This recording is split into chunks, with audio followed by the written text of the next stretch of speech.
दरअसल इस देश में जो जमीनें हैं, आजादी से पहले कई जमीनों के मालिकाना अलग अलग थे। कई सारे राजे रजवाड़ों के पास अपनी अपनी जमीनें थी। जब अंग्रेज इस देश से गए तो हुआ ये था कि अंग्रेजों के शासनकाल के दौरान, यानी 1947 से पहले, उन तमाम जमीनों पर अंग्रेजों ने कब्जा कर लिया था। ब्रिटिश शासन उसको जमीन को अपने हिसाब से चलाता था। जब अंग्रेज चले गए तो उन जमीनों को वापस छोड़ दिया गया। तो ऐसी जमीनें जिनका मालिकाना, क्योंकि रियासत कल्चर भी खत्म हो गया, उसके बाद राजशाही तो बची नहीं, तो ऐसी जमीनें जो कि राजो रजवाड़ों के पास थी, अंग्रेज उसको हथिया चुके थे लेकिन उसके कागज मौजूद नहीं थे, तो उसको नजूल की संपत्ति कहा गया, जिसके कागज रियासतों के पास नहीं थे। वरना आज भी कई रियासतों के पास काफी बड़ी जमीनें हैं, लेकिन जो रिकॉर्ड में दे पाए, जो रिकॉर्ड में नहीं दे पाए, लेकिन सामान्य प्रचलित था कि रियासतों की जमीनें वो नजूल की कहलाई।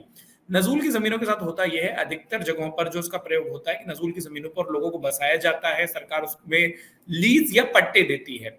उसको कुछ एक मामलों में उत्तर प्रदेश में फ्री होल्ड बना लिया जाता है, यानी कि आप ऐसी भूमि को फ्री होल्ड, उसका स्टेटस चेंज कर दे तो क्रय कर सकते हैं। इस बिल में प्रावधान ये था कि सरकार फ्री होल्ड नहीं करेगी, और अगर सरकार नजूल की जमीन का अधिग्रहण करती है तो उस पे जो लैंड रिफॉर्म के एक्ट थे वो नहीं लागू होंगे। तो वो जो 4 गुना सर्किल रेट का मुआवजा देने वाली बात होती है, वो तमाम चीजें नहीं दिखेंगी। इसके अलावा एक बात और थी वरुण, वो ये थी, और जिसका सबसे ज्यादा विरोध हुआ, ये कहा जा रहा है कि उत्तर प्रदेश के इलाहाबाद शहर में, प्रयागराज में, सबसे ज्यादा नजूल की संपत्तियां हैं। और आप अगर आप ये वीडियो YouTube पर देख रहे हैं तो हमारे चैनल को सब्सक्राइब करें और बेल आइकन को दबाना ना भूलें। अगर आप Facebook पर ये वीडियो देख रहे हैं तो हमारे पेज को लाइक करें।